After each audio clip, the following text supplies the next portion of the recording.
깊고 고요한 밤입니다. 오늘은 가장 낮은 곳에서 태어나 나라의 문지기가 되기를 소망했던 평범한 사람, 백범 김구의 이야기를 들려드립니다. 부패한 세상에 실망하던 17 소년이 얼굴보다 마음이 좋은 사람이 되기로 결심하며 역사의 거친 파도 속으로 걸어 들어간 뜨거운 기록. 가장 못난 이가 민족의 한 분자로서 살아간 진솔한 고백, 백범일지. 그 첫 장을 조용히 넘겨보겠습니다. 편안히 귀 기울여 주세요. 백범일지 청사시 김구, 김구의 자서전이다. 백범일지 판본은 크게 네 가지다. 김구가 1929년과 1942년에 탈고한 친필본과 그것을 옮겨 적은 필사본 2종, 1947년에 공식적으로 출간된 국사원본까지다. 국사원본은 이광수가 윤문한 1947년 책을 말한다. 백범일지는 명문장가인 이광수의 윤문이라는 꽃단장을 통해 재탄생했다. 국사원본 백범일지는 처음부터 유려한 문장, 쉽고 간결한 문체로 출발했다. 친필본 백범일지와는 차이가 너무 많은 작품이다.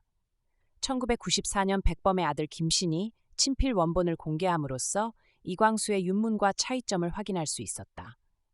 한국의 독립운동사를 임시정부 주석답게 잘 묘사하고 있으나 사회주의자들의 독립운동에 대한 언급이 없고 오히려 고려공산당의 총격 사건만 언급하는 등 사회주의에 대한 편견이 있다는 비평을 받기도 한다. 1947년 12월 15일 국사원에서 처음으로 아들 김신에 의해 초간 발행을 필두로 오늘날까지 국내외에서 10여 본이 중간되었다. 그러나 자료나 보조원 없이 오로지 기억을 더듬으면서 집필한 것으로 치아포 사건 같은 왜곡, 과장 등의 서술 내용과 시기가 모순되는 경우가 많고 인명, 지명 등에도 착오가 있다. 저자의 말. 이 책은 내가 상해와 중경에 있을 때에 써놓은 글을 한글 철자법에 준하여 국문으로 번역한 것이다. 끝에 본국에 돌아온 뒤에 이를 써놓았다. 애초에 이 글을 쓸 생각을 한 것은 내가 상해에서 대한민국 임시정부의 주석이 되어서 내 몸에 죽음이 언제 닥칠지 모르는 위험한 일을 시작할 때에 당시 본국에 있던 어린 두 아들에게 내가 겪은 일을 알리자는 동기에서였다. 이렇게 유서 대신으로 쓴 것이 이 책의 상편이다. 그리고 하편은 윤봉길 의사 사건 이후 중일전쟁의 결과로 독립운동의 기지도 기회도 잃어 목숨 던질 곳 없이 살아남아 다시 올 기회를 기다리게 되었으나 그때에는 내 나이 벌써 70을 바라보아 앞날이 많지 않으므로 주로 미주와 하와이에 있는 동포를 염두에 두고 민족 독립운동에 대한 나의 경륜과 소회를 고하려고 쓴 것이다. 이것 역시 유서라 할 것이다. 나는 내가 살아서 고국에 돌아와 이 책을 출판할 것은 몽상도 아니하였다. 나는 우리의 완전한 독립국가가 선 뒤에 이것이 지나간 이야기로 동포들의 눈에 비치기를 원하였다.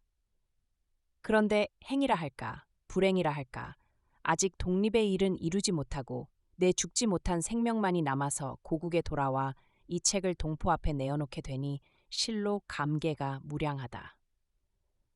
나를 사랑하는 몇 친구들이 이 책을 발행하는 것이 동포에게 다소의 이익을 드림이 있으리라 하기로 허락하였다.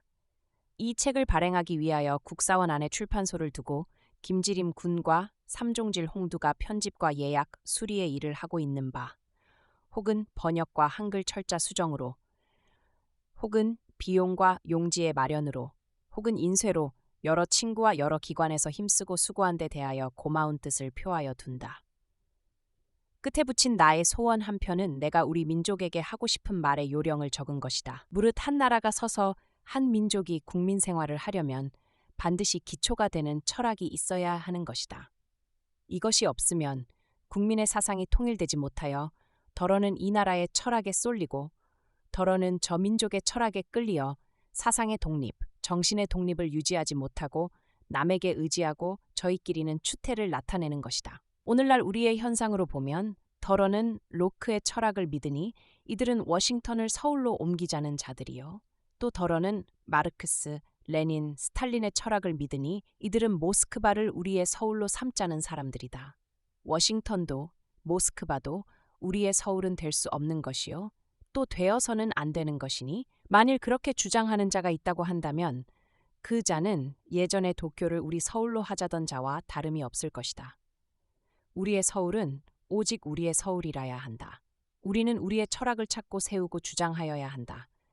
이것을 깨닫는 날이 우리 동포가 진실로 독립정신을 가지는 날이요, 참으로 독립하는 날이다. 나의 소원은 이러한 동기, 이러한 의미에서 실린 것이다. 다시 말하면 내가 품은, 내가 믿는 우리 민족 철학의 대강령을 적어본 것이다. 그러므로 동포 여러분은 이 한 편을 주의하여 읽어주셔서 저마다의 민족 철학을 찾아 세우는데 참고를 삼고 자극을 삼아주시기를 바라는 바이다. 이 책에 나오는 동지들 대부분은 생존하여 독립의 일에 헌신하고 있으나 이미 세상을 떠난 이도 많다. 최광옥, 안창호, 양기탁, 현익철, 이동영, 차이석, 이들도 다 이제는 없다. 물은 난 자는 다 죽는 것이니 할 수 없는 일이여니와 개인이 나고 죽는 중에도 민족의 생명은 늘 있고 늘 젊은 것이다. 우리는 우리의 시체로 성벽을 쌓아서 우리의 독립을 지키고 우리의 시체로 발등상을 삼아서 우리의 자손을 높이고 우리의 시체로 걸음을 삼아서 우리의 문화가 꽃을 피우고 열매를 맺게 해야 한다. 나는 나보다 앞서서 세상을 떠나간 동지들이 다 이러한 일을 하고 간 것을 만족하게 생각하고 감사하게 생각한다. 내 비록 늙었으나 이 몸뚱이를 헛되이 썩히지 아니할 것이다. 우리나라는 내 나라요, 남들의 나라가 아니다. 독립은 내가 하는 것이지 따로 어떤 사람이 하는 것이 아니다. 우리 민족 3천만이 저마다 이 이치를 깨달아 그대로 행한다면 우리나라의 독립이 아니 될 수 없고 또 좋은 나라, 큰 나라로 이 나라가 보전되지 아니할 수도 없는 것이다. 나 김구가 평생에 생각하고 행한 일이 이것이다. 나는 내가 못난 줄을 잘 안다. 그러나 내가 아무리 못났더라도 국민의 하나, 민족의 하나라는 사실을 믿음으로 내가 할 수 있는 일을 쉬지 않고 해온 것이다. 이것이 내 생애요. 그 생애의 기록이 이 책이다. 그러므로 내가 이 책을 발행하는 데 동의한 사람은 내가 잘난 사람이어서가 아니라 못난 사람이 민족의 한 분자로서 살아간 기록이 이 책이기 때문이다. 백범이라는 내 호가 이것을 의미한다. 내가 만일 민족 독립운동에 조금이라도 공헌한 것이 있다고 하면 그만한 것은 대한 사람이면 하기만 하면 누구나 할 수 있는 것이다. 나는 우리의 젊은 남자와 여자들 속에서 참으로 크고 훌륭한 애국자와 엄청나게 빛나는 일을 하는 큰 인물이 쏟아져 나오리라고 믿거니와 그와 동시에 그보다도 더 간절히 바라는 것은 저마다 이 나라를 제 나라로 알고 평생 이 나라를 위하여 힘을 다하게 되는 것이다.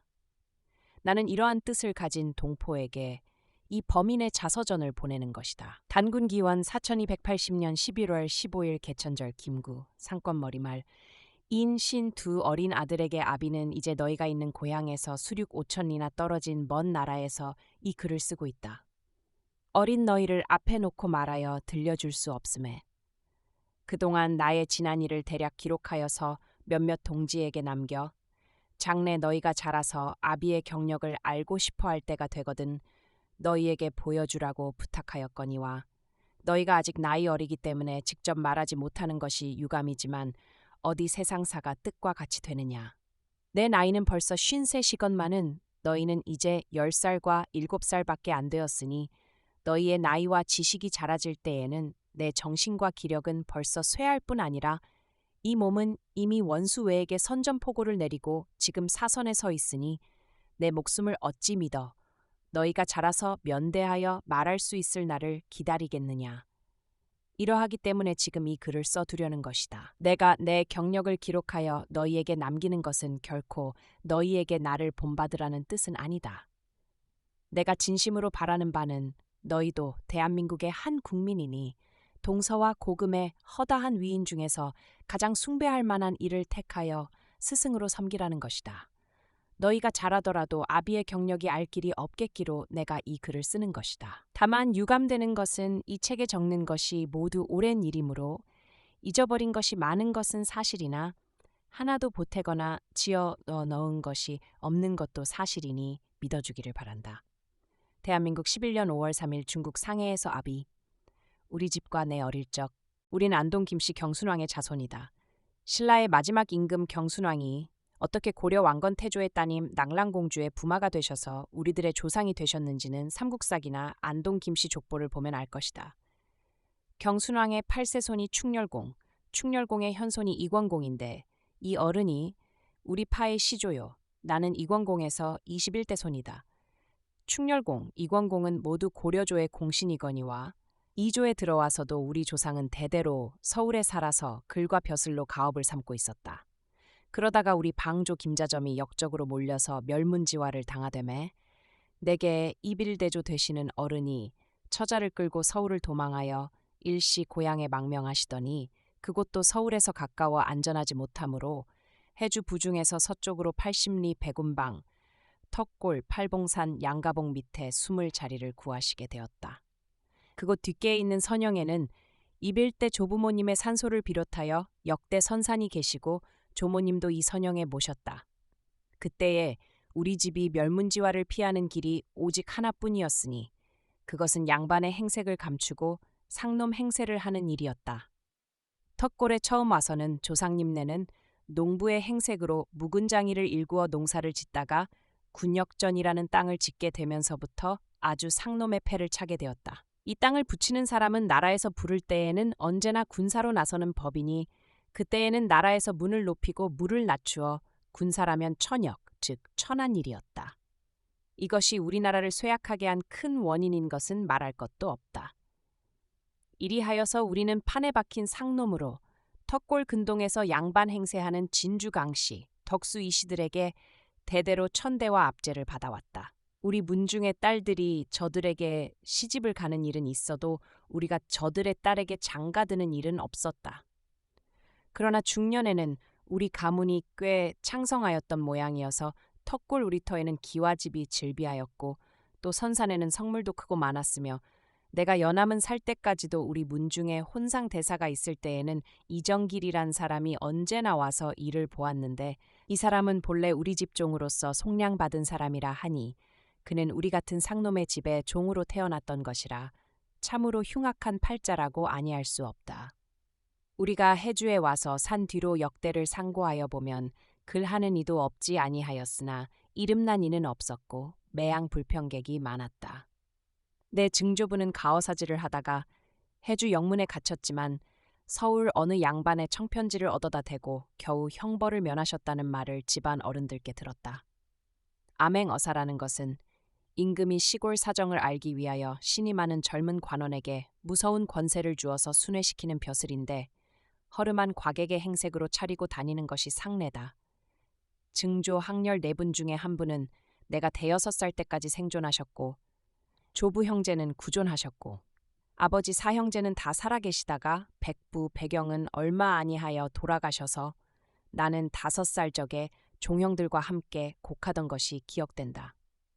아버지 휘순영은 사형제 중에 둘째 분으로서 집이 가난하여 장가를 못 가고 노총각으로 계시다가 24살 때에 삼각혼인이라는 기괴한 방법으로 장년에 사는 현풍 곽씨의 딸 14살 된 이와 성혼하여 종조부 댁에 붙어 살다가 3년 후에 독립한 살림을 하시게 된 때에 내가 태어났다. 그때 어머님의 나이는 17이요. 푸른 밤송이 속에서 붉은 밤 한 개를 얻어서 감추어 둔 것이 태몽이라고 어머님은 늘 말씀하셨다. 병자년 7월 11일 자시, 이날은 조모님 기일이었다에 턱골에 있는 웅덩이 큰댁이라고 해서 조부와 백부가 사시는 집에서 태어난 것이 나다.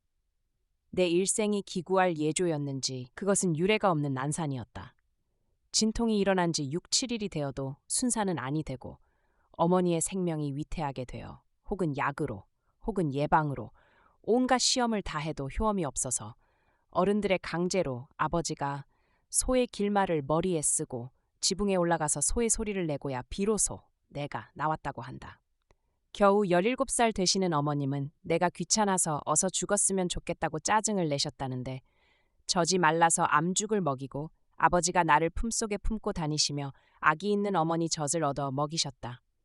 먼 촌 족대모 핏개떼기 밤중이라고 싫은 삘 없이 내게 젖을 물리셨단 말을 듣고 내가 10살 갓 넘어 그 어른이 작고하신 뒤에는 나는 그 산소 앞을 지날 때마다 경의를 표하였다. 내가 마마를 치른 것이 3살이 아니면 4살 적인데 몸에 돋은 것을 어머니가 예사 부스럼 다스리던 죽침으로 따서 고름을 빼었으므로 내 얼굴에 굵은 벼슬 자국이 생긴 것이다. 내가 5살 적에 부모님은 나를 데리시고 강령 삼거리로 이사하셨다. 거기는 뒤에는 산이요 앞은 바다였다. 종조, 제종조, 삼종조, 여러 댁이 그리로 떠났기 때문에 우리 집도 따라간 것이었다. 거기서 이태를 살았는데 우리 집은 어떻게나 호젓한지 호랑이가 사람을 물고 우리 집 문 앞으로 지나갔다. 산어기 호랑이 길목에 우리 집이 있었던 것이다. 그러므로 밤이면 한 걸음도 문 밖에는 나서지 못하였다. 낮이면 부모님은 농사하러 다니시거나 혹은 바다에 무엇을 잡으러 가시고 나는 거기서 그중 가까운 신풍이 생원집에 가서 그 집 아이들과 놀다가 오는 것이 일과였다. 그 집 아이들 중에는 나와 동갑되는 아이도 있었으나 2~3살 위 되는 아이들도 있었다. 그 애들이 이놈 해준 놈 때려주자고 공모하여 나는 무지하게도 한 차례 매를 맞았다. 나는 분해서 집으로 돌아와 부엌에서 큰 식칼을 가지고 다시 이 생원집으로 가서 기습으로 그놈들을 다 찔러 죽일 생각으로 울타리를 뜯고 있는 것을 17, 8살 된 그 집 딸이 보고 소리소리 질러 오라비들을 불렀기 때문에 나는 목적을 달치 못하고 또 그놈들에게 붙들려 실컷 얻어맞고 칼만 빼앗기고 집으로 돌아왔다. 식칼을 잃은 죄로 부모님께 매를 맞을 것이 두려워서 어머님께서 식칼이 없다고 찾으실 때에도 나는 시치미를 떼고 있었다.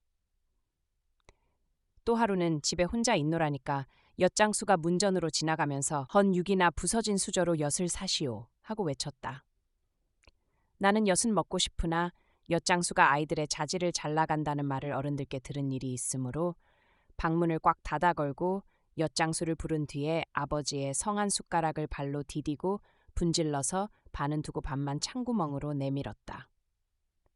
헌 숟가락이어야 엿을 주는 줄 알았기 때문이다. 엿장수는 내가 내미는 반동강 숟가락을 받고 엿을 한 주먹 뭉쳐서 창구멍으로 들이밀었다. 내가 반동강 숟가락을 옆에 놓고 한창 맛있게 엿을 먹고 있을 즈음에 아버님께서 돌아오셨다. 나는 사실대로 아뢰었더니 다시 그런 일을 하면 경을 친다고 꾸중만 하시고 때리지는 아니하셨다. 또 한 번은 역시 그때의 일로 아버지께서 엽전 20냥을 방 아랫목 이부자리 속에 두시는 것을 보았다. 아버지가 나가시고 나 혼자만 있을 때에 심심은 하고 동구박 거리집에 가서 떡이나 사 먹으리라 하고 그 20냥 꾸러미를 모두 꺼내어 허리에 감고 문을 나섰다. 얼마를 가다가 마침 우리 집으로 오시는 삼종조를 만났다. 너 이 녀석 돈은 가지고 어디로 가느냐? 하고 삼종조께서 내 앞을 막아서신다. 떡 사 먹으러 가요? 하고 나는 천연덕스럽게 대답하였다. 내 아비가 보면 이 녀석 매 맞는다. 어서 집으로 돌아가거라. 하고 삼종조는 내 몸에 감은 돈을 빼앗아다가 아버지를 주셨다. 먹고 싶은 떡도 못 사 먹고 마음이 잠옷 불평하여 집에 와 있노라니 뒤따라 아버지께서 들어오셔서 아무 말씀도 없이 빨랫줄로 나를 꽁꽁 동여서 들보 위에 매달고 회초리로 후려갈 기시니 아파서 죽을 지경이었다. 어머니도 밭에서 아니 돌아오신 때라 말려주리도 없이 나는 매를 맞고 매달려 있었다. 이때에 마침 장년 할아버지라는 제종조께서 들어오셨다. 이 어른은 의술을 하는 이로써 나를 귀해하시던 이다. 내게는 참말 천행으로 이 어른이 우리 집 앞을 지나가시다가 내가 악을 쓰고 우는 소리를 듣고 달려 들어오신 것이었다. 장년 할아버지는 들어오시는 길로 불문곡직하고 들보에 달린 나를 끌러 내려놓으신 뒤에야 아버지께 까닭을 물으셨다. 아버지가 내 죄를 고하시는 말씀을 다 듣지도 아니하시고 장년 할아버지는 나이는 아버지와 동갑이시지만 아저씨의 위엄으로 아버지께서 나를 치시던 회초리를 빼앗아서 아버지의 머리와 다리를 함부로 한참 동안이나 때리시고 나서야 비로소 어린 것을 그렇게 무지하게 때리느냐 하고 책망하셨다. 아버지께서 매를 맞으시는 것이 퍽도 고소하고 장년 할아버지가 퍽도 고마웠다. 장년 할아버지의 어머니 되시는 종증조모께서도 그 아드님에게 내가 아버지에게 매를 맞은 연유를 들으시고 네 아비 밉다. 집에 가지 말고 우리 집에서 살자 하고 아버지의 잘못을 누누이 책망하시고 밥과 반찬을 맛있게 하여 주셨다. 나는 얼마만큼 마음이 기쁘고 아버지가 그 할아버지에게 맞던 것을 생각하니 상쾌하기 짝이 없었다. 이 모양으로 이 댁에서 여러 날을 묵어서 집에 돌아왔다. 한 번은 장맛비가 많이 와서 근처에 샘들이 솟아서 여러 갈래 작은 시내를 이루었다. 나는 빨강이, 파랑이, 물감통을 집에서 꺼내다가 한 시내에는 빨강이를 풀고 또 한 시내에는 파랑이를 풀어서 붉은 시내, 푸른 시내가 한데 모여서 어우러지는 양을 장난으로 구경하고 좋아하다가 어머니께 몹시 매를 맞았다. 종조께서 이곳에서 작고하셔서 100열이나 되는 해주 본향으로 힘들여 행상한 것이 빌미가 된 것인지 내가 7살 되던 해에 이르러 여기 와서 살던 일가들이 한 집 두 집 해주 본향으로 돌아갔다. 우리 집도 이 통의 턱골로 돌아올 때에 나는 어른들의 등에 업혀오던 것이 기억난다. 고향에 돌아와서는 우리 집은 농사로 살아가게 되었다. 아버지께서 비록 학식은 기성명 정도이지만 허우대가 좋고 성정이 호방하고 술이 한량이 없으셔서 강씨 이씨라면 만나는 대로 막 때려주고는 해주. 가명에 잡혀 갇히기를 한 해에도 몇 번씩 하셔서 문중에 소동을 일으키셨다. 인근 양반들이 아버지를 미워하면서도 어찌할 도리가 없는 모양이었다. 그때 시골 습관에 누가 사람을 때려서 상처를 내면 맞은 사람을 때린 사람의 집에 떠매어다가 누이고 그가 죽나 살아나나를 기다리는 것이었다. 그래서 우리 집에서는 한 달에도 몇 번씩 피투성이가 되어서 다 죽게 된 사람을 메어다가 사랑에 누이는 때도 있었다. 아버지가 이렇게 사람을 때리시는 것은 비록 취중의 한 일이라 하더라도 다 무슨 불평에서 나온 것이었다. 아버지는 당신께 아무 상관도 없는 사람이라도 양반이나 강한 자들이 약한 자를 능멸하는 것을 보시고는 참지 못하셔서 수오지에 나오는 호걸들식으로 친불친을 막론하고 패어주었다. 이렇게 아버지가 불같은 성정이신 줄을 알므로 인근 상놈들은 두려워 공경하고 양반들은 무서워서 피하였다. 해마다 3말이 되면 아버지는 달걀, 담배 같은 것을 많이 장만하셔서 가명의 영리청, 사령청에 선사를 하셨다. 그러면 그 회사로 책력이며 해주먹 같은 것이 왔다. 이것은 강씨, 이씨 같은 양반들이 감사나 판관에게 가붙는 것에 대응하는 수였다. 영리청이나 사령청에 친하게 하는 것을 개방이라 하는데 이렇게 개방이 되어두면 감사의 영문이나 본하에 잡혀가서 영리청이나 옥에 갇히는 일이 있더라도 영리와 사령들이 사정을 두기 때문에 갇히는 것은 명색뿐이요. 기실은 영리, 사령들과 같은 방에서 같은 밥을 먹고 편히 있고 또 설사 태영, 곤장을 맞는 일이 있다 하더라도 사령들은 매우 치는 신용을 하고 맞는 편에서는 죽어가는 엄살만 하면 그만인 것이다. 그뿐더러 만일 아버지께서 되잡아 양반들을 걸어서 소송을 하여서 그들이 잡혀오게 되면 제 아무리 감사나 판관에게 뇌물을 써서 모면한다 하더라도 아버지의 편인 영속들에게 호되게 경을 치고 많은 재물을 허비하게 된다. 이렇게 망한 부자가 1년 동안에 10여 명이나 되었다는 말을 들었다. 아버지를 무서워하는 인근 양반들은 그를 달래려 함인지 아버지를 도존이에 천하였다. 그러나 아버지는 도존이 행공을 할 때에는 다른 도존이와는 반대로 양반에게 용서 없이 엄하고 빈천한 사람들에게는 후하였다. 세금을 받는데도 빈천한 사람의 것은 자담하여 내는 수도 있었지만 그들에게 가혹히 하는 일은 없었다. 이 때문에 3년이 못 되어서 아버지는 공전 흠포로 면직을 당하셨다. 그래서 아버지는 인근에 사는 양반들의 꺼림과 미움을 받아서 그들의 아낙네와 아들까지도 김순영이라는 이름만 들어도 치를 떨었다. 아버지의 어릴 적 별명은 효자였다. 그것은 할머니께서 돌아가실 때에 아버지께서 왼쪽 무명지를 칼로 잘라서 할머니의 입에 피를 흘려 넣으셨기 때문에 소생하셔서 사흘이나 더 사셨다는 데서 생긴 것이었다. 아버지 사형제 중 백부경은 보통 농군이셨고 셋째 숙부도 특기할 일이 없으나 넷째 계부가 아버지와 같이 특이한 편이셨다. 계부는 국문을 배우는데도 한겨울 동안의 가자에 기역자도 못 깨우치고 말았으되 술은 무량으로 자시고 또 주사가 대단하셔서 취하기만 하면 꼭 풍파를 일으키는데 아버지는 꼭 양반에게 주정을 하셨으나 준영계부는 아무리 취하여도 양반에게는 감히 손을 못 대고 일가 사람들에게만 덤비셨다. 그러다가 조부님께 매를 얻어 맞으시던 것을 나는 기억한다. 내가 9살 적에 조부님 상사가 났는데 장례날에 이 삼촌이 상여 매는 사람들에게 야료를 하여서 결국은 그를 결박을 지어놓고야 장례를 모셨다. 장례를 지낸 뒤에 종증조의 발의로 문회를 열고 이러한 폐류를 그대로 둘 수가 없으니 단단히 징치를 하여서 후환을 막아야 한다 하여 의논한 결과로 준영 삼촌을 앉은뱅이로 만들기로 작정하고 발뒤꿈치를 베었으나 분김의 한 일이라 힘줄은 다 끊어지지 아니하여서 병신까지는 안 되었다. 그러나 그가 조부댁 사랑에 누워서 호랑이처럼 영각을 하는 바람에 나는 무서워서 그 근처에도 못 가던 것이 생각난다. 지금 생각하니 상놈의 소위라고 아니할 수 없다. 그때의 어머니는 내게 이런 말씀을 하셨다. 너의 집에 허다한 풍파가 모두 술 때문이니 두고 보아서 네가 또 술을 먹는다면 나는 자살을 하여서 네 꼴을 안 보겠다. 나는 이 말씀을 깊이 새겨들었다. 이때쯤에는 나는 국문을 배워서 이야기책은 읽을 줄 알았고 천자문도 이 사람 저 사람에게 얻어 배워서 다 떼었다. 그러나 내가 글 공부를 하리라고 결심한 데에는 한 동기가 있었다. 하루는 어른들에게 이러한 말씀을 들었다. 몇 해 전 일이다. 문중에 새로 혼인한 집이 있었는데 어느 할아버지가 서울 갔던 길에 사다가 두셨던 관을 밤에 내어 쓰고 새 사돈을 대하셨던 것이 양반들에게 발각이 되어서 그 관은 열파를 당하고 그로부터 다시는 우리 김씨는 관을 못 쓰게 되었다는 것이다. 나는 이 말을 듣고 몹시 울었다. 그리고 그 사람들은 어찌해서 양반이 되고 우리는 어찌해서 상놈이 되었는가고 물었다. 어른들이 대답하는 말은 이러하였다. 방암의 강씨도 그 조상은 우리 조상만 못하였지만은 일문에 진사가 셋이나 살아있고 자라서 이 씨도 그러하다고. 나는 어떻게 하면 진사가 되느냐고 물었다.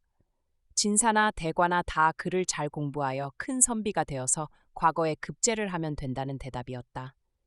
이 말을 들은 뒤로 나는 부쩍 공부할 마음이 생겨서 아버지께 글방에 보내달라고 졸랐다. 그러나 아버지도 주저하지 아니할 수 없으셨다. 우리 동네에는 서당이 없으니 이웃 동네 양반네 서당에 갈 길밖에 없었다. 그런데 양반네 서당에서 나를 받아줄지 말지도 알 수 없는 일이거니와 또 거기 들어간다 하더라도 양반의 자식들의 등살에 견디어낼 것 같지 아니하였다. 그래서 얼른 결단을 못하다가 마침내 우리 동네 아이들과 이웃 동네 상놈의 아이들을 모아서 새로 서당을 하나 만들고 청술이 이 생원이라는 양반 한 분을 선생으로 모셔오기로 하였다. 이 생원은 지체는 양반이지만은 그리 서툴러 양반 서당에서는 데려가는 데가 없기 때문에 우리 서당으로 오신 것이다. 이 선생이 오신다는 날 나는 머리를 빗고 새 옷을 갈아입고 아버지를 따라서 마중을 나갔다. 저쪽에서 나이가 신 남짓되어 보이는 키가 후리후리한 노인 한 분이 오시는데 아버지께서 먼저 인사를 하시고 나서 날더러 창아마 선생님께 절하여라 하셨다. 나는 공손하게 너부시 절을 하고 나서 그 선생을 러보니 신인이라 할지 하느님이라 할지 어떻게나 거룩해 보이는지 몰랐다. 우선 우리 사랑을 글방으로 정하고 우리 집에서 선생의 식사를 받들기로 하였다. 그때에 내 나이가 12살이었다. 계약하던 첫날 나는 마상봉 한식 5자를 배웠는데 뜻은 알든 모르든 기쁜 맛에 자꾸 읽었다. 밤에도 어머니께서 밀메가리, 껍질을 벗하시는 것을 도와드리면서 자꾸 외웠다. 새벽에는 일찍 일어나서 선생님 방에 나가서 누구보다도 먼저 배워서 밥그릇 망태기를 메고 먼 데서 오는 동무들을 가르쳐 주었다. 이 모양으로 우리 집에서 석 달을 지내고는 산골신 조니집 사랑으로 글방을 옮기게 되어서 나는 밥그릇 망태기를 메고 고개를 넘어서 다녔다. 집에서 서당에 가기까지, 서당에서 집에 오기까지 내 입에서는 글소리가 끊어지는 일이 없었다. 글동무 중에는 나보다 정도가 높은 아이도 있었으나 배운 것을 강을 하는 데에는 언제나 내가 최우등이었다. 이러한 지 반년 만에 선생과 신존이 사이에 반목이 생겨서 필경이 선생을 내어보내게 되었는데 신존이가 말하는 이유는 이 선생이 밥을 너무 많이 자신다는 것이거니와 사실은 그 아들이 둔재여서 공부를 잘 못하는데 내 공부가 일취월장하는 것을 시기함이었다. 한 번은 월강, 한 달에 한 번 보는 시험 때에 선생이 내게 조용히 부탁하신 일이 있었다. 내가 늘 우등을 하였으니 이번에는 일부러 잘 못하고 선생이 뜻을 물어도 일부러 모른 채 하라는 것이었다. 나는 그러하오리다 약속을 하고 그대로 하였다. 이리하여서 이날에 신존이의 아들이 처음으로 한번 장원을 하였다. 신존이는 대단히 기뻐서 이날 닭을 잡고 한턱을 잘 내었다. 그러나 번번이 신존이의 아들을 장원시키지 못한 죄로 이 선생이 퇴짜를 맞은 것이니 참으로 상놈의 행사라고 아니할 수 없다. 하루는 내가 아침밥을 먹기 전에 선생님이 우리 집에 오셔서 나를 불러 작별 인사를 하실 때에 나는 정신이 아득하여서 선생님의 품에 매달려서 소리를 내어 울었다. 선생님도 눈물이 비오듯 하였다. 나는 며칠 동안은 밥도 잘 안 먹고 울기만 하였다. 그 후에도 어떤 돌림 선생 한 분을 모셔다가 공부를 계속하게 되었으나 이번에는 아버지께서 갑자기 전신불구가 되셔서 자리에 누우시게 되었기 때문에 나는 공부를 전폐하고 아버지 심부름을 하지 않으면 아니 되게 되었다. 근본 비난한 살림의 의원이야 약이야 하고 가산을 탕진한 끝에 겨우 아버지는 반신불수로 변하여서 한쪽 팔과 다리를 쓰시게 된 것만도 천행이라고 생각하였다.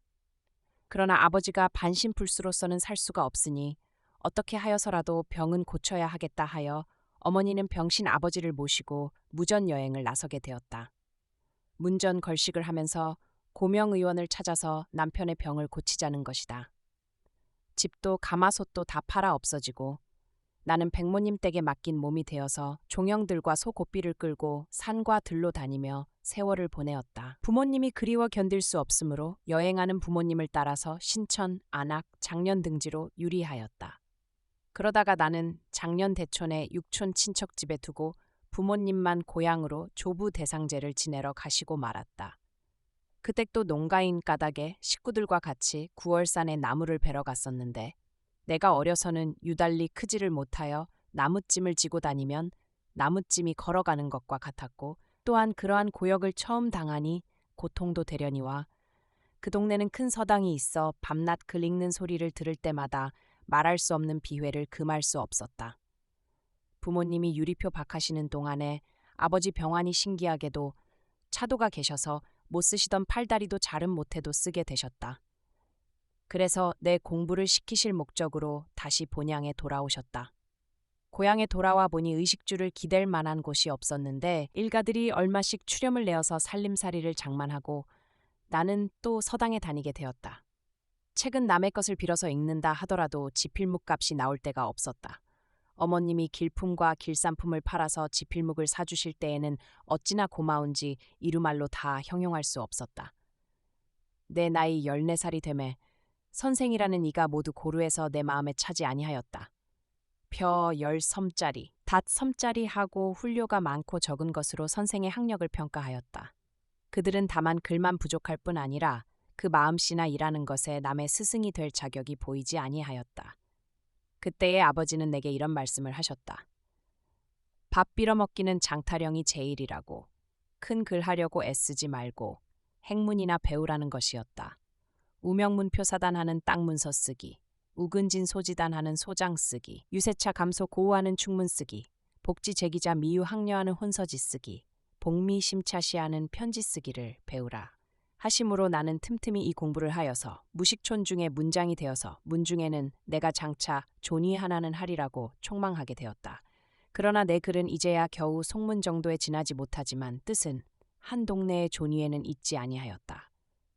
통감, 사략을 읽을 때에 왕후 장상영 유종호, 왕, 제후, 장군, 재상의 씨가 따로 있지 않음 하는 진승의 말이나 칼을 빼어서 뱀을 베었다는 유방의 일이나 빨래하는 아낙네에게 밥을 빌어먹은 한신의 사적을 볼 때에는 나도 모르게 어깨에서 바람이 나는 것이었다.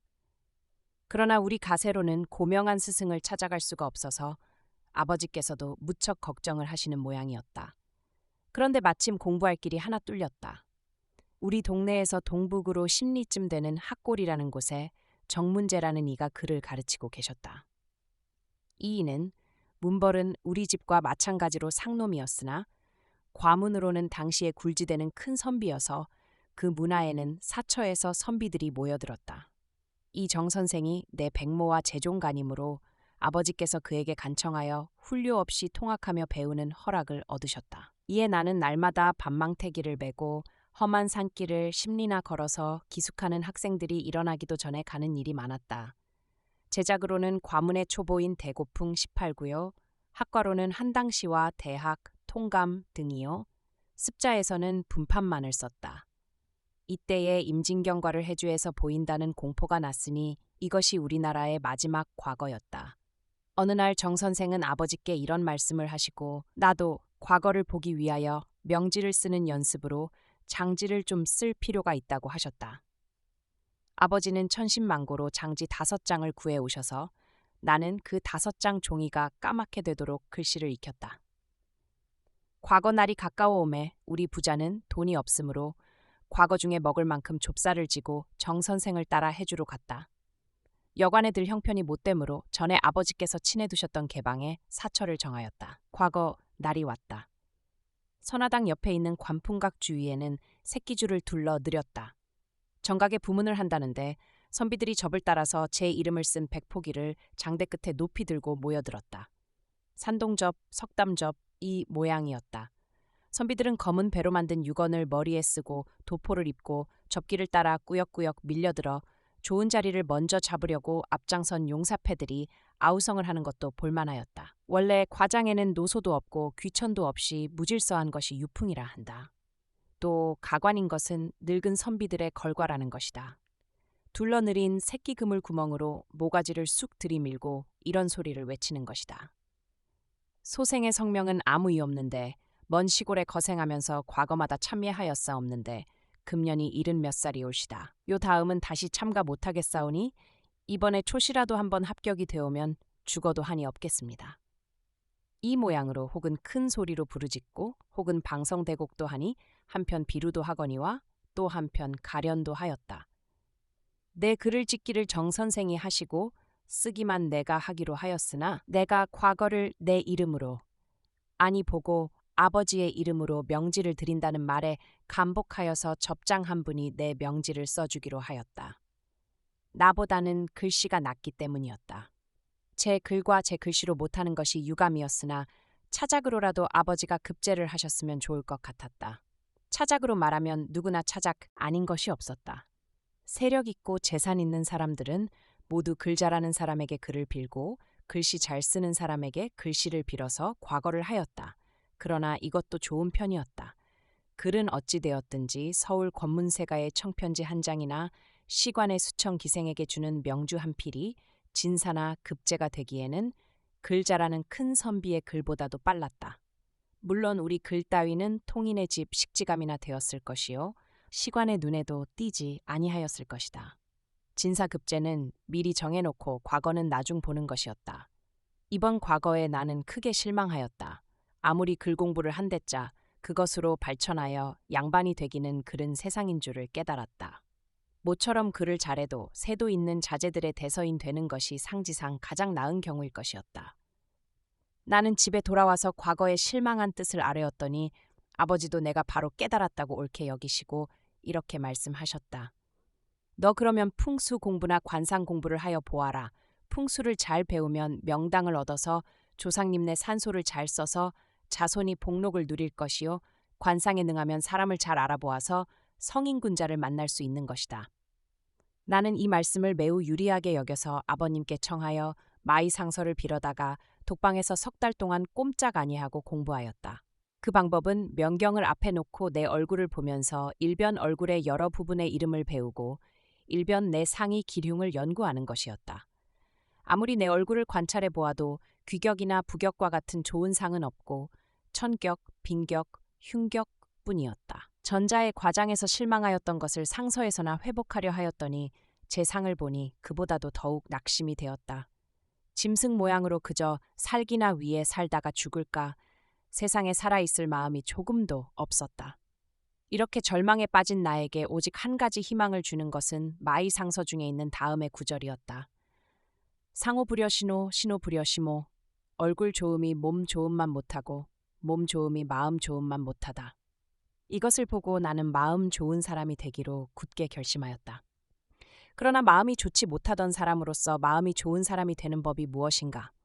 여기에 대하여서 마이상서는 아무 대답도 주지 못하였다. 이래서 상서는 덮어버리고 지가서를 좀 보았으나 거기에도 취미를 얻지 못하고 이번에는 병서를 읽기 시작하였다. 손무자, 오기자, 삼약, 육도 등을 읽어보았다. 알지 못할 것도 많으나 장수의 제목을 말한 곳에 태산보거, 전심불망동, 여사 졸동광고, 진퇴여호, 지피지기 백전불패, 태산이 무너지더라도 마음을 동치 말고 사졸로 더불어 달고 씀을 같이 하며 나아가고 물러감을 범과 같이 하며 적을 알고 나를 알면 100번 싸워도 지지 아니하리라. 이 구절이 내 마음을 끌었다. 이때의 내 나이가 17살. 나는 일가 아이들을 모아서 훈장질을 하면서 잘 알지도 못하는 병서를 읽고 1년의 세월을 보냈다. 이때 사방에는 여러 가지 괴질이 돌았다. 어디서는 진인이 나타나서 바다에 달리는 화륜선을 못 가게 딱 잡아놓고 세금을 받고야 놓아주었다는 둥 머지 아니하여 계룡산에 정도령이 도읍을 할 터이니 바른 모개가 있어야 새 나라의 양반이 된다 하여 세간을 팔아가지고 아무개는 계룡산으로 이사를 하였다는 둥 이러한 소리였다. 그런데 우리 동네에서 남쪽으로 20리쯤 가서 갯골이란 곳에 사는 오응선과 그 이웃 동네에 사는 최유연이라는 사람이 충청도 최도명이라는 동학 선생에게서 돌을 받아가지고 공부를 하고 있는데 방에 들고 나기에 문을 열지 아니하며 문득 있다가 문득 없어지며 능히 공중으로 걸어다니므로 충청도 그 선생 최도명한테 밤 동안 다녀온다고 하였다. 나는 이 동학이라는 것에 호기심이 생겨서 이 사람들을 찾아보기로 결심하였다. 나는 남에게 들은 말대로 누린 것, 비린 것을 끊고 목욕하고 새 옷을 입고 나섰다. 이렇게 하여야 받아준다는 것이었다. 내 행색으로 말하면 머리는 빗어서 따라 느리고 옥색 도포에 끝목띠를 띄었다. 때는 내가 18살 되던 정초였다. 갯골 옷이 집 문전에 다다르니 안에서 무슨 글을 읽는 소리가 나오는데 그것은 보통 경전이나 시를 외우는 소리와는 달라서 마치 노래를 합창하는 것과 같았다. 공문에 나아가 주인을 찾았더니 통천관을 쓴 말쑥한 젊은 선비 한 사람이 나와서 나를 맞는다. 내가 공손히 절을 한즉 그도 공손히 맞절을 하기로. 나는 황공하여서 내 성명과 문벌을 말하고 내가 비록 성관을 하였더라도 양반댁 서방님인 주인의 맞절을 받을 수 없거늘 하물며 편발 아이에게 이런 대우가 과도한 것을 말하였다.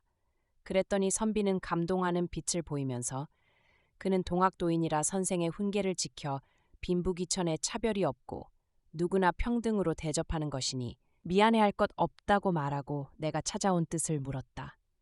나는 이 말을 들음에 별세계에 온 것 같았다. 내가 도를 들으러 찾아온 뜻을 고하니 그는 쾌히 동학의 내력과 도리의 요령을 설명하였다.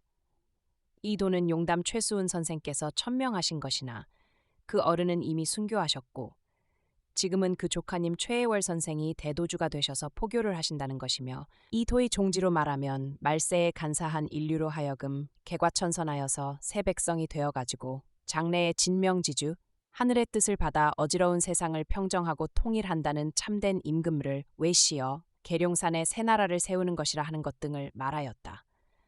나는 한번 들음에 심히 환희심이 발하였다. 내 상호가 나쁜 것을 깨닫고 마음 좋은 사람이 되기로 맹세한 나에게는 하느님을 몸에 모시고 하늘 도를 행하는 것이 가장 요긴한 일일 뿐더러 상놈인 한이 골수에 사무친 나로서는 동학의 평등주의가 더할 수 없이 고마웠고 또 이 씨의 운수가 다하였으니 새 나라를 세운다는 말도 해주에.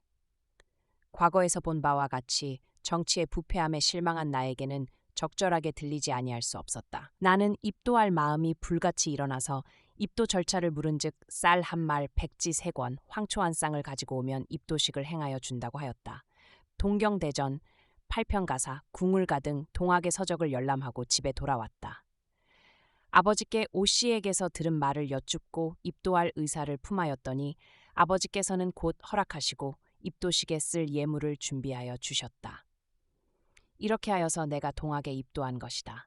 동학에 입도한 나는 열심히 공부를 하는 동시에 포덩도에 힘을 썼다. 아버지께서도 입도하셨다. 이때의 형편으로 말하면 양반은 동학에 오는 이가 적고 나와 같은 상놈들이 많이 모여들었다. 내가 입도한 지 불과 몇 개월 만에 포덕하여 얻은 신자란 뜻과 수백 명에 달하였다. 이렇게 하여 내 이름이 널리 소문이 나서 돌을 물으러 찾아오는 이도 있고 내게 대한 묵은 지서를 전파하는 사람도 있었다. 그대가 동학을 하여 보니 무슨 조화가 나던가 하는 것이 가장 흔히 내게 와서 묻는 말이었다. 사람들은 돌을 구하지 아니하고 요술과 같은 조화를 구하는 것이었다. 그런 질문을 받을 때에 나는 이렇게 대답하였다. 악을 짓지 말고 선을 행하는 것이 이 도의 조화이니라. 이것이 나의 솔직하고 정당한 대답이건만은 듣는 이는 내가 조화를 감추고 자기네에게 아니 보여주는 것이라고 생각하는 모양이었다. 김창수 창암이란 아명을 버리고 이때부터 이 이름을 썼다가 한 길이나 떠서 걸어다니는 것을 보았노라고 말하는 사람도 있었다. 이 모양으로 있는 소리 없는 소리 섞어 전하여서 내 명성이 황해도 일대뿐만 아니라 멀리 평안남도에까지 퍼져서 당년에 내 밑에 연비가 무려 수천에 달하였다. 당시 황평 양서 동학당 중에서 내가 나이가 어린 사람으로서 많은 연비를 가졌다 하여 나를 아기 접주라고 별명지었다. 접주라는 것은 한 접의 수령이란 말로써 위에서 내리는 직함이다. 이듬해인 계사년 가을에 해월 대도주로부터 오응선, 최유현 등에게 각기 연비의 성명단자를 보고하라는 경통, 공함이라는 뜻이 왔으므로 황해도 내에서 직접 대도주를 찾아갈 인망 높은 도유 15명을 뽑을 때에 나도 뽑혔다. 편발로는 불편하다 하여 성관하고 떠나게 되었다. 비들이 내 도자를 모아내고 또 도주님께 올릴 예물로는 해주 향목도 특제로 맞추어 가지고 육로 수로를 거쳐서 충청보은군 장안이라는 해월 선생 계신데 다다랐다. 동네에 쑥 들어서니 이 집에서도 저 집에서도 직위금지원 위대강, 시천주조화정, 영세불망만사지 하는 주문 외우는 소리가 들리고 또 일변으로는 해월 대도주를 찾아서 오는 무리, 일변으로는 배옥고 가는 무리가 연락부절하고 집이란 집은 어디나 사람으로 가득 찼었다. 우리는 접대인에게 우리 일행 15명의 명단을 부탁하여 대도주께 우리가 온 것을 통하였더니 1시간이나 지나서 황해도에서 온 도인을 부르신다는 통지가 왔다. 우리 일행 15은 인도자를 따라서 해월 선생의 처소에 이르러 선생 앞에 한꺼번에 절을 드리니 선생은 앉으신 채로 상체를 굽히고 두 손을 방바닥에 짚어 답배를 하시고 먼 길에 오느라고 수고가 많았다며 간단히 위로하는 말씀을 하셨다. 우리는 가지고 온 예물과 도인의 명단을 드리니 선생은 맡은 소임을 부르셔서 처리하라고 명하셨다. 우리가 불원천리하고 온 뜻은 선생의 선풍도골도 배우려니와 선생께 무슨 신통한 조화줌치 주머니에 방언나 받을까 함이었으나 그런 것은 없었다. 선생은 연기가 60은 되어 보이는데 구레나룻이 보기 좋게 났으며 약간 검게 보이고 얼굴은 여위였으나 맑은 맵시다. 크고 검은 갓을 쓰시고 동저고리 바람으로 이를 보고 계셨다. 방문 앞에 놓인 무쇠 화로에서 약탕관이 김이 나며 끓고 있었는데 독삼탕 냄새가 났다. 선생이 잡수시는 것이라고 했다. 방 내외에는 여러 제자들이 옹의하고 있었다. 그 중에서도 가장 친근하게 보시는 이는 손흥국, 김영국, 박인호 같은 이들인데 손흥구는 장차 해월 선생의 후계자로 대토주가 될 의암 손병이로서 깨끗한 청년이었고 김은 연기가 40은 되어 보이는데 순실한 농부와 같았다. 이 두 사람은 다 해월 선생의 사위라고 들었다. 손 씨는 유식해 보이고 천을 천수라고 쓴 부적을 보건대 글씨 재주도 있는 모양이었다. 우리 일행이 해월 선생 앞에 있을 때에 보고가 들어왔다. 전라도 고부에서 전봉준이가 벌써 군사를 일으켰다는 것이다. 뒤이어 또 후보가 들어왔다. 어떤 고을의 원이 도유 동학도를 닦는 선비의 전 가족을 잡아 가두고 가산을 강탈하였다는 것이었다. 이 보고를 들으신 선생은 진노한 낯빛을 띠고 순경상도 사투리로 호랑이가 몰려 들어오면 가만히 앉아 죽을까 참나무 몽둥이라도 들고 나서서 싸우자 하시니 선생의 이 말씀이 곧 동원령이었다. 각지에서 와서 대령하던 대접주들이 물 끓듯 살기를 띠고 물러가기 시작하였다. 각각 제 지방에서 군사를 일으켜 싸우자는 것이었다. 우리 황해도에서 온 일행도 각각 접주라는 첩지를 받았다. 거기에는 두건 속에 해월인이라고 전자로 새긴 인이 찍혀 있었다. 선생께 하직하는 절을 하고 물러나와 잠시 속리산을 구경하고 고향으로 돌아오는 길이었다. 벌써 곳곳에 사람들이 떼를 지어 보이고 평복에 칼찬 사람을 가끔 만나게 되었다. 광해원 장거리에 오니 10,000명이나 됨직한 동학군이 진을 치고 행인을 검사하고 있었다. 가관인 것은 평시에 동학당을 학대하던 양반들을 잡아다가 길가에 앉혀놓고 집신을 삼기는 것이었다. 우리 일행은 증거를 보이고 무사히 통과하였다. 북은 촌락에서 밥을 짐으로 지어가지고 도소, 이를테면 사령부로 날라오는 것을 무수히 길에서 만났다. 논에서 벼를 베던 농민들이 동학군이 물밀듯 모여드는 것을 보고 낯을 버리고 달아나는 것도 보았고, 서울에 이르러서는 경군, 서울군이 삼남을 향해서 행군하는 것도 만났다. 해주에 돌아왔을 때는 9월이었다. 황해도 동학당들도 들먹들먹하고 있었다. 첫째로는 양반과 관리의 압박으로 도인들의 생활이 불안하였고, 둘째로는 삼남, 충청도, 전라도, 경상도로부터 향응하라는 경통이 빗발치듯 했다. 그래서 15접주를 위시하여 여러 두목들이 회의한 결과 거사하기로 작정하고 제1회 총소집의 위치를 해주 죽천장으로 정하고 각처 도인에게 경통을 발하였다. 나는 팔봉산 밑에 산다고 하여서 접 이름을 팔봉이라고 짓고 푸른 갑사에 팔봉도소라고 크게 쓴 길을 만들고 표어로는 척양척 외 넉자를 써서 높이 달았다. 그러고는 서울서 토벌하러 내려올 경군과 외병과 싸우기 위하여 연비 중에서 총기를 가진 이를 모아서 군대를 편제하기로 하였다. 나는 본시 산협잡쟁이요 또 상놈인 까닭에 삼포수 연비가 많아서 다 모아본즉 총을 가진 군사가 700명이나 되어 무력으로는 누구의 적보다도 나았다. 인근 부호의 집에 간직하였던 약간의 호신용 무기도 모아들였다.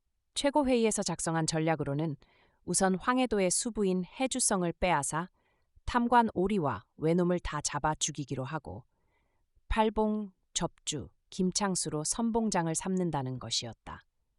이것은 내가 평소에 병서에 소양이 있고 또 내 부대에 삼포수가 많은 것도 이유겠지만은 자기네가 앞장을 서서 총알바지가 되기 싫은 것이 아마 가장 큰 이유일 것이다. 그러나 나는 쾌히 선봉이라고 쓴 사령기를 들고 말을 타고 선두에 서서 해주성을 향하여 전진하였다.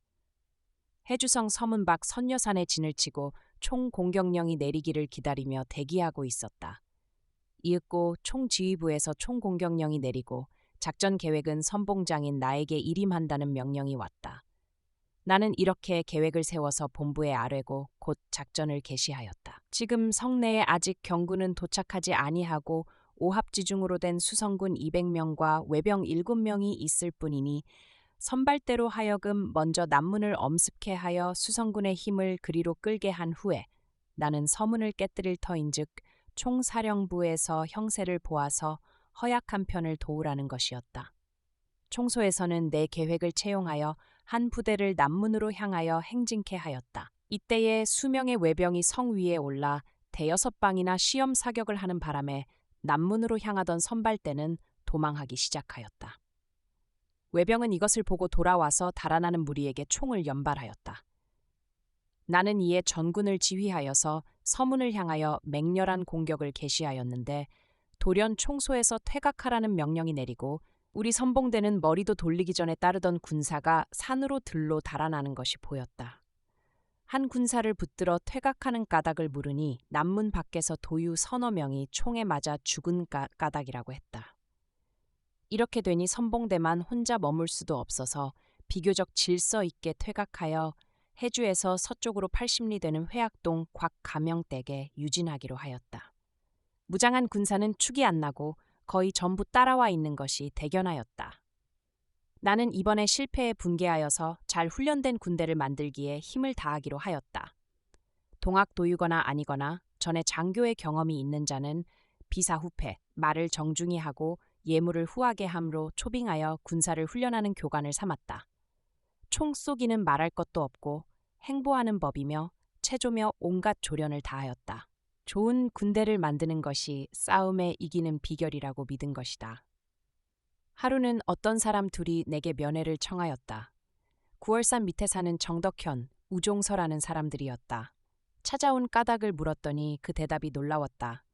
동학군이란 한 놈도 쓸 것이 없는데 들은즉 내가 좀 낫단 말을 듣고 한번 보러 왔다는 것이다.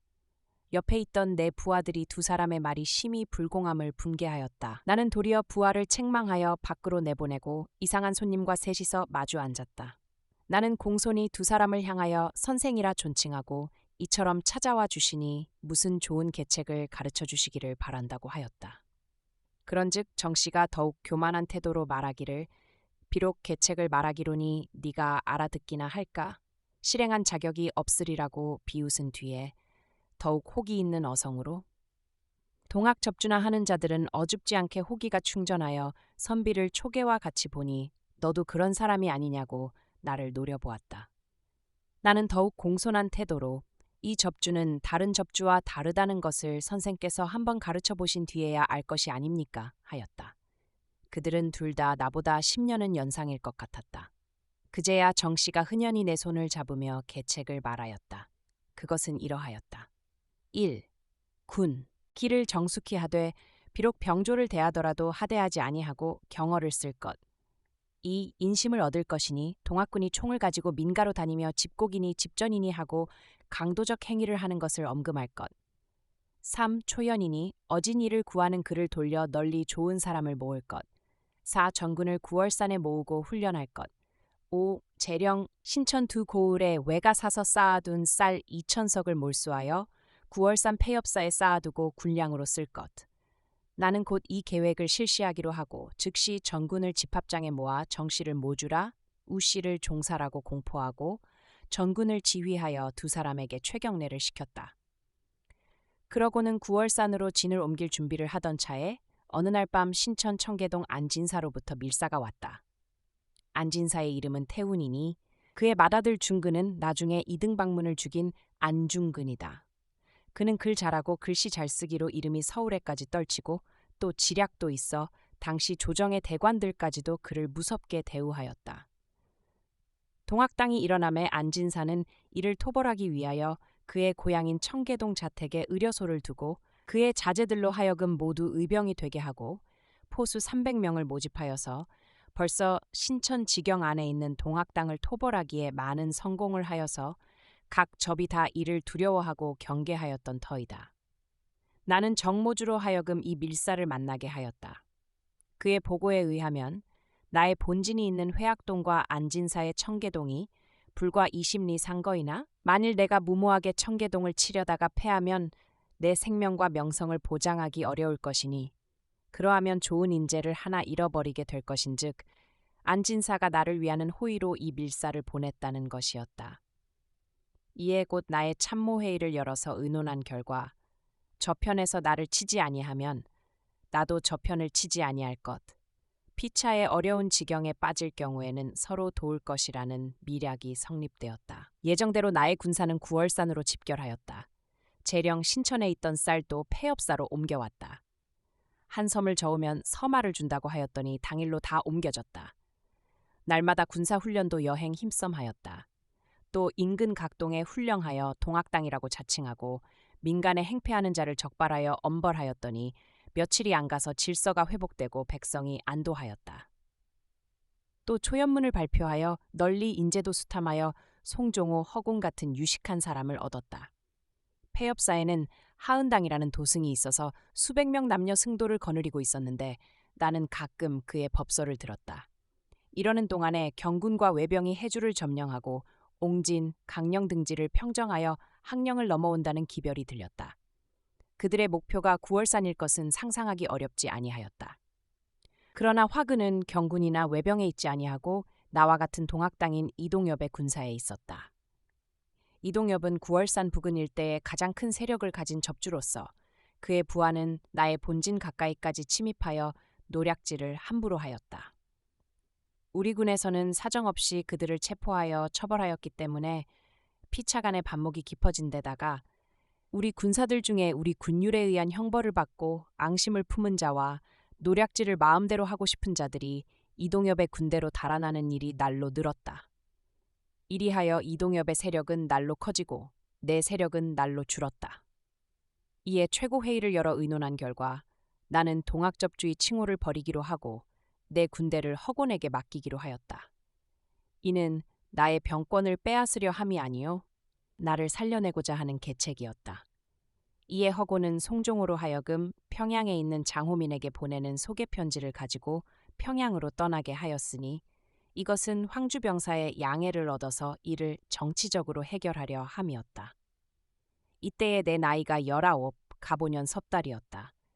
나는 몸에 열이 나고 두통이 심하여서 자리에 눕게 되었다. 하은당 대사는 나를 그의 사처인 조실에 혼자 있게 하고 몸소 병구안을 하였다. 며칠 후에 내 병이 홍역인 것이 판명되어서 하은당은 홍역도 못한 대장이로군 하고 웃었다.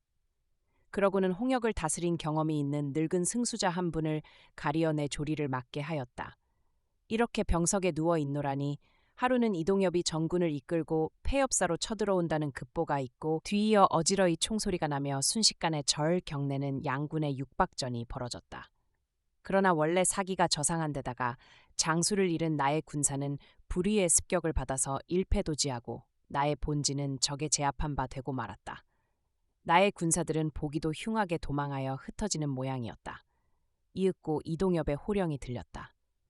김접주에게 손을 대는 자는 사형에 처한다. 영장 이종선 이놈만 잡아 죽여라. 하고 외쳤다. 이 말을 듣고 나는 이불을 차고 마루 끝에 뛰어나서서 이종선은 내 명령을 받아서 무슨 일이나 행한 사람이니 만일 이종선이가 죽을 죄를 지었거든 나를 죽여라 하고 외쳤다.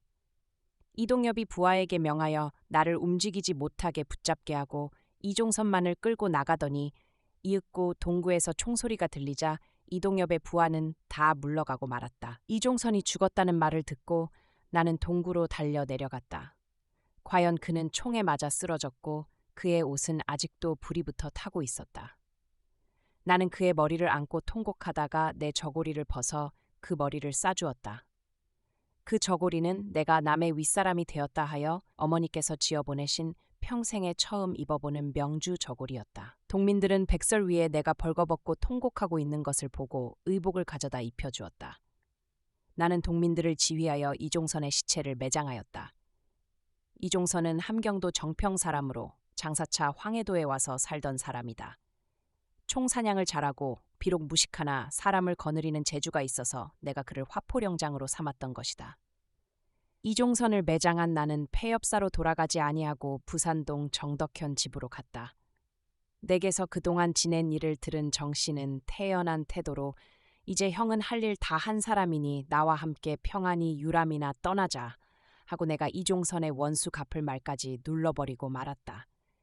이동엽이 폐업사를 친 것은 제 손으로 저를 친 것과 마찬가지다. 경군과 외병이 이동엽을 치기를 재촉할 것이라고 하던 정씨의 말이 그대로 맞아서 정씨와 내가 몽금포 근처에 숨어있는 동안에 이동엽은 잡혀가서 사형을 당하였다.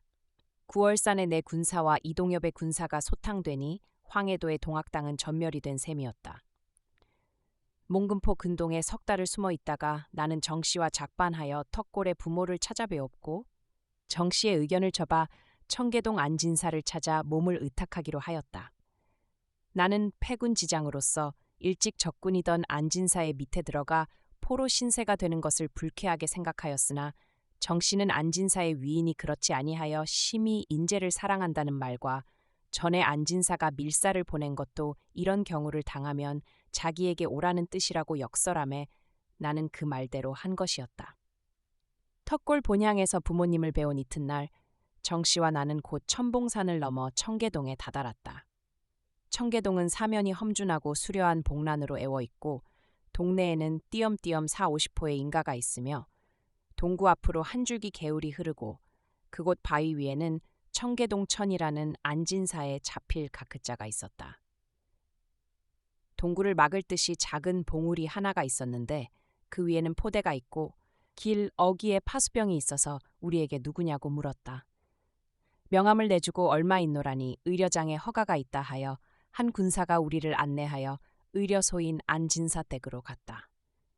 문전에는 연당이 있고 그 가운데에는 작은 정자가 있었는데 이것은 안진사 육형제가 평일에 술을 마시고 시를 읊는 곳이라고 했다.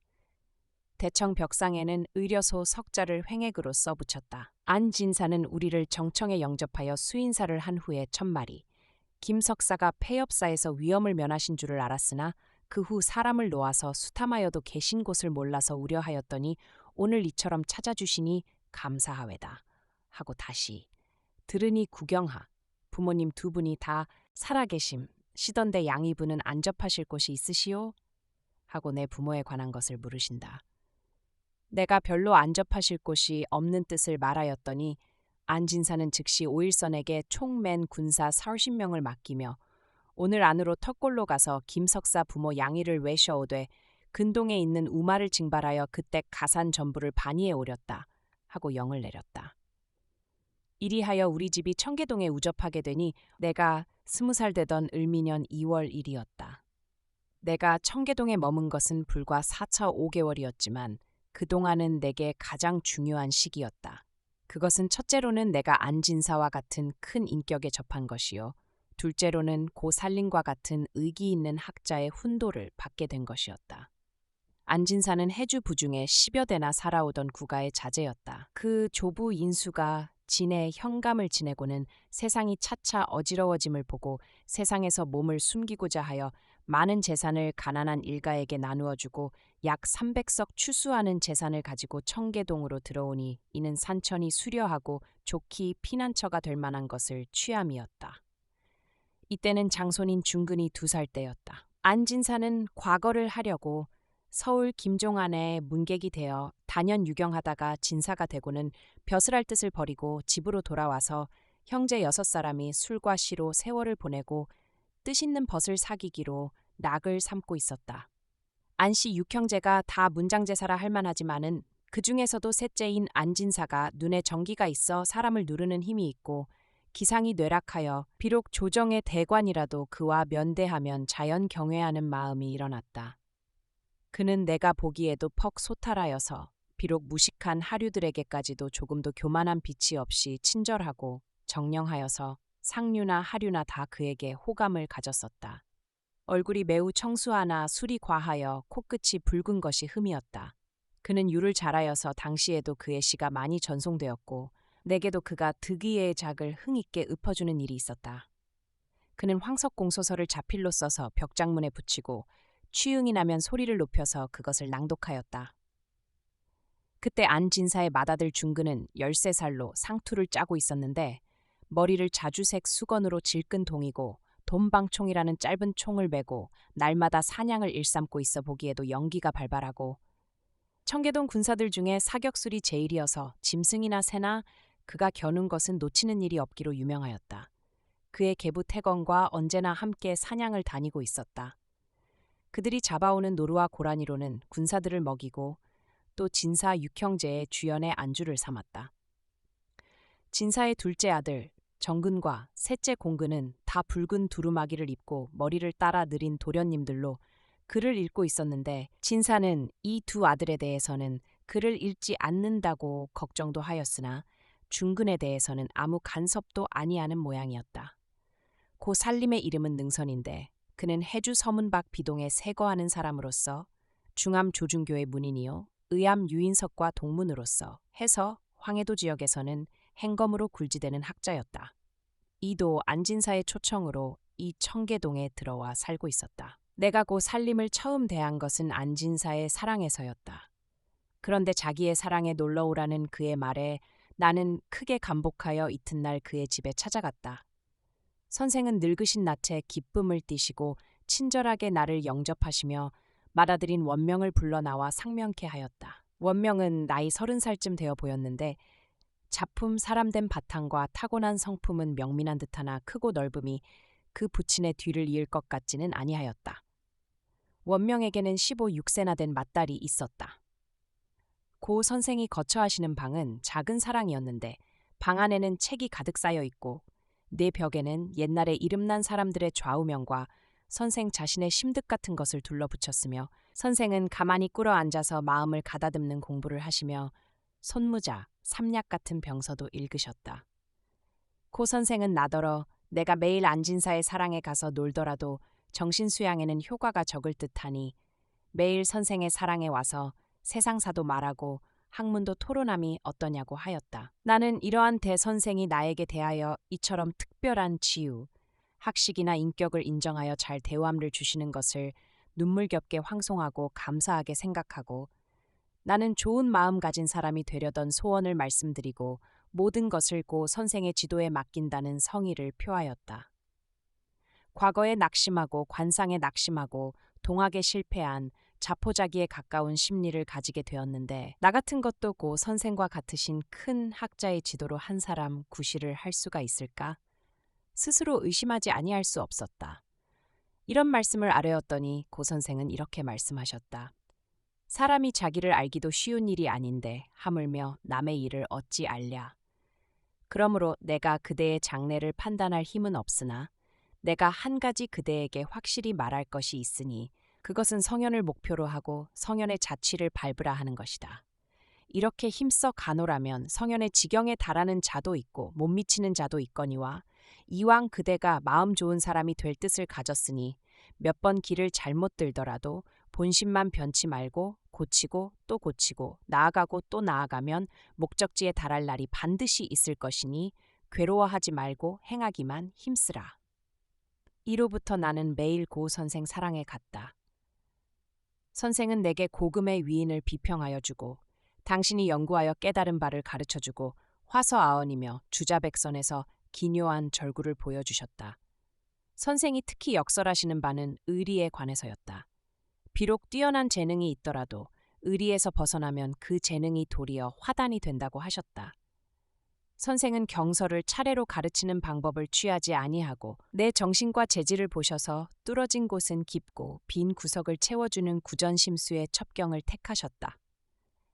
선생은 나를 결단력이 부족하다고 보셨음인지 아무리 많이 알고 잘 판단하였더라도 실행할 과단력이 없으면 다 쓸데없다고 말씀을 하시고 득수반지 무조끼 현해철수장부와 나뭇가지를 잡아도 발에는 힘주지 않고 벼랑에 매달려도 손을 놓을 수 있는 것이 장부다 라는 글귀를 힘있게 설명하셨다. 가끔 안진사가 고 선생을 찾아오셔서 두 분이 고금의 일을 강론하심을 옆에서 듣는 것은 참으로 비할 데 없이 재미있는 일이었다. 나는 가끔 고 선생 댁에서 놀다가 저녁밥을 선생과 같이 먹고 밤이 깊어 인적이 고요할 때까지 국사를 논하는 일이 있었다. 고 선생은 이런 말씀도 하셨다. 예로부터 천하에 흥하여 보지 아니한 나라도 없고 망해 보지 아니한 나라도 없다. 그런데 나라가 망하는데도 거룩하게 망하는 것이 있고 더럽게 망하는 것이 있다. 어느 나라 국민이 의로써 싸우다가 힘이 다하여 망하는 것은 거룩하게 망하는 것이며 그와는 반대로 백성이 여러 패로 갈라져 한편은 이 나라에 붙고 한편은 저 나라에 붙어서 외국에는 아첨하고 제 동포와는 싸워서 망하는 것은 더럽게 망하는 것이다. 이제 외의 세력이 전국에 충만하여 권례에까지 침입하여서 대신도 적의 마음대로 내고 드리게 되었으니 우리나라가 제2의 외국이 아니고 무엇인가. 만고에 망하지 아니한 나라가 없고 천하에 죽지 아니한 사람이 있던가. 이제 우리에게 남은 것은 일사보국, 한번 죽어 나라에 보답함에 일건사가 남아있을 뿐이다. 선생은 비감한 낯으로 나를 보시며 이 말씀을 하셨다. 나는 비분을 못 이겨 울었다.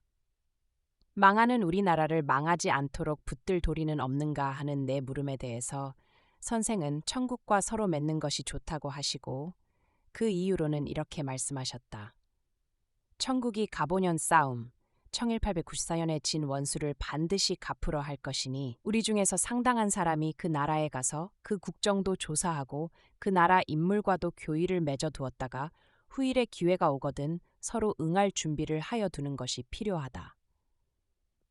나는 선생의 이 말씀에 감동하여 천국으로 갈 마음이 생겼다. 그러나 나와 같이 어린 것이 한 사람 간다고 해서 무슨 일이 되랴 하는 뜻을 말씀드린즉 선생은 그렇게 생각하는 것을 책망하시고 누구나 제가 옳다고 믿는 것을 혼자만이라도 실행하는 것이 필요하니 저마다 남이 하기를 바랄 것이 아니라 저마다 제 일을 하면 자연 그 일을 하는 사람이 많아지는 것이라. 어떤 사람은 정계에 또 어떤 사람은 학계나 상계에 이처럼 자기가 합당한 방면으로 활동하여서 그 결과가 모이면 큰일이 이루어지는 것이라고 하셨다. 이 말씀에 나는 천국으로 떠날 결심을 하고 그 뜻을 고 선생께 아뢰었다. 선생은 크게 기뻐하셔서 내가 떠난 뒤에는 내 부모까지 염려 마라 하셨다. 나는 의리로 보아 이 뜻을 안진사에게 통함이 옳을까 하였으나 고 선생은 이에 반대하셨다.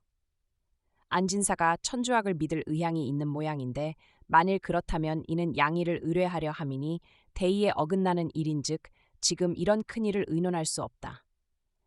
그러나 안진사는 확실한 인재니 내가 천국을 유력 여러 고장을 돌아다님한 뒤에 좋은 일이 있을 때에 서로 의논하는 것도 늦지 아니하니 이번에는 말없이 떠나라는 것이었다.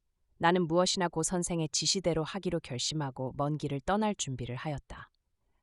백범의 간절한 소원이 이 깊은 밤 잔잔한 여운으로 남습니다.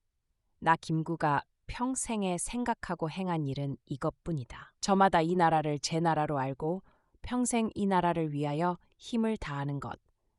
우리의 서울은 오직 우리의 서울이라야 한다는 그의 흔들림 없는 목소리가 시대를 넘어 오늘을 사는 우리의 마음에 조용히 닿았기를 바랍니다. 오늘 이야기의 끝자락에서 묵직한 감동과 함께 편안한 쉼을 얻으시길 바랍니다. 안녕히 주무세요.